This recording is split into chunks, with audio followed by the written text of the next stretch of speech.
प्रदेश में लोकसभा चुनाव में हुई कम वोटिंग और फर्जी वोटिंग के आरोपों पर प्रदेश के पंचायत एवं सहकारिता मंत्री महिपाल ढांडा ने टोटल न्यूज से बातचीत की। ढांडा का कहना है कि फर्जी वोटिंग पर चुनाव आयोग को संज्ञान लेना चाहिए और कार्रवाई भी होनी चाहिए। हालांकि मंत्री ने सभी 10 लोकसभा सीटें जीतने का दावा भी किया।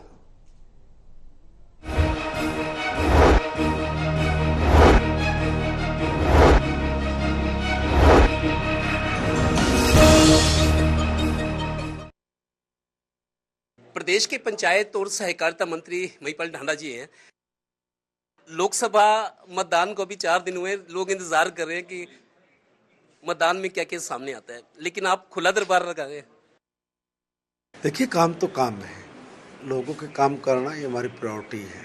सेवा करना हमारा धर्म है। राजनीति में आए तो लोगों के काम करना, लोगों की समस्याओं का समाधान करना ये हमारी नैतिक जिम्मेवारी भी है और राजनीतिक जिम्मेवारी भी और प्रशासनिक जिम्मेवारी भी है। इसलिए अपनी जिम्मेवारियों से हम लोग भाग नहीं सकते। अपनी जिम्मेवारियों को बखूबी निभाना यही हमारा धर्म है। मैंने बहुत करीब से देखा है जो लोग शिकायतें ला रहे हैं। आपको लगता है अफसर काम नहीं कर रहे या अफसर मेरिट पे नियमों से काम करें, लेकिन लोग ये डिसएडवांटेज लेते हैं कि ढांडा तक हमारी महिपाल ढांडा तक पहुंचे, हम उनके पास जाए, हमारा काम होगा, जबकि नियमों के तहत कई काम नहीं हो सकते। देखिए, कई बार आदमी को लगता है कि भाई मेरा काम ये हो जाना चाहिए था, मेरा नहीं हुआ, मगर कई बार टेक्निकल कमियां होती हैं। आदमी भी कई बार समझने का प्रयास नहीं करते। नियमों के मुताबिक जो काम नहीं हो सकता उसके लिए भी कई बार आपके सामने भी लोग जिद करते हैं, मगर फिर भी जितनी हेल्प हो सकती है, जिस तरीके से हेल्प हो सकती है, हम उसका प्रयास करते हैं कि उसका काम हो। लोकसभा चुनाव हुए, अब आंकड़े सामने आ रहे हैं। बहुत सारे पानीपत जिले की चारों विधानसभाओं में बीजेपी के कई बड़े नेता हैं जिनके यहाँ अपने पोलिंग बूथ पे उतना परसेंटेज नहीं रहा जितना हो सकता था, कम पड़ा है। कई जगह विरोधियों का ज़्यादा है, कई जगह आपके छोटे नेताओं का पोलिंग बूथ पे परफॉर्मेंस अच्छी है और बड़े नेता पीछे रह गए हैं। चुनाव पे असर पड़ेगा इसका? देखिए, एक स्वाभाविक बात है, जहाँ भी पोलिंग कम हुआ है वहाँ पर असर तो सीधा पड़ेगा ही, मगर ये तो लोगों को भी सोचना चाहिए। लोकतंत्र का पर्व है चुनाव और लोग अपने सपनों की सरकार बनाना चाहते हैं। तो लोगों के अपने सपनों की सरकार बननी है कि देश में आपको राजा किस तरह का मिले, देश किस दिशा में जा रहा है, हमें देश को कहाँ लेके जाना है। इस देश को विश्व गुरु बनाने में हर व्यक्ति का अपना योगदान होना चाहिए, मगर वोट पोल ना करके वो इस लोकतंत्र के पर्व से, इस त्यौहार से जो दूर रहे।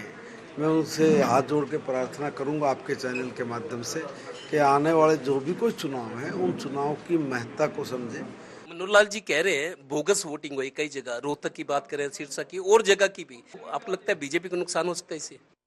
देखिए, कुछ लोग शरारत करने से बाज नहीं आते और कुछ जगह लोगों ने कुछ शरारतें की हैं और ये शरारतें वाकई में लोकतंत्र के लिए बहुत खतरनाक है। और ये खतरनाक जो गेम है, इस गेम पर अंकुश लगाने के लिए मैं निवेदन करूंगा भारत निर्वाचन आयोग से कि आप इस तरह के मामलों में ज़रूर सख्ती बरतें और जहां भी इस तरह की कंप्लेंट्स लोगों की गई है चुनाव आयोग के पास, तो उसका कड़ा संज्ञान लेना चाहिए। बीजेपी कह रही है हम 10 सीटें जीत रहे हैं लोकसभा की, कांग्रेस वाले कह रहे हैं हम 7 जीत रहे हैं, लेकिन लोग दुविधा में है। सुबह से शाम तक यही पूछ रहे हैं कौन कितने जीत रहा है। देखिए, कोई भी आदमी ये नहीं बोलेगा कि हम लोग अपनी सीट को लूज कर रहे हैं। हर आदमी को लगता है कि हम लोग अपनी सीट को जीते हुए हैं और हम लोग भी कह रहे हैं कि भारतीय जनता पार्टी की सरकार ने आदरणीय नरेंद्र मोदी जी के नेतृत्व में वो सब काम किए जिन कामों की कभी कांग्रेस या दूसरे दल सपने में भी नहीं सोच पाए थे। हमने ऐसे ऐसे काम किए। धारा 370 जो इस देश पर एक कलंक कांग्रेस ने लगाया था, वो कलंक साफ नहीं हो सकता था। देश के बजट का इतना बड़ा पैसा जम्मू कश्मीर पे लगना और धारा 370 के नाम पर आतंकवादी उस पैसे को खाएं और भारत मुर्दाबाद बोल रहे हैं। क्या कांग्रेस को शर्म नहीं आई? जिस तरह की परिस्थितियां बनी हुई हैं, जैसे चुनाव हुआ है, बहुत खिंचा हुआ चुनाव है। 10 सीटों पे हरियाणा की बात करूं, विधानसभा चुनाव ज्यादा दूर नहीं है, 100 दिन ही पड़े हैं। आपको लगता है विधानसभा चुनाव में भी बहुत मुकाबला होने वाला है? देखिए, ये चुनाव सरपंची की तरह लड़ा गया चुनाव है। आज तक लोकसभा का चुनाव इस तरीके से लड़ते हुए मैंने पहली बार देखा है और ये समझ लेना कि आर पार का चुनाव था। महिपाल ढांडा जो फुल टाइम पॉलिटिक्स करते हैं शुरू से ही, अभी से नहीं, पहले से ही हर वीरवार को खुला दरबार लगाते हैं। और अब जब लोग आराम कर रहे हैं, लोकसभा चुनाव के गुणा घटा में व्यस्त हैं, तो इन्होंने आज खुला दरबार लगाया।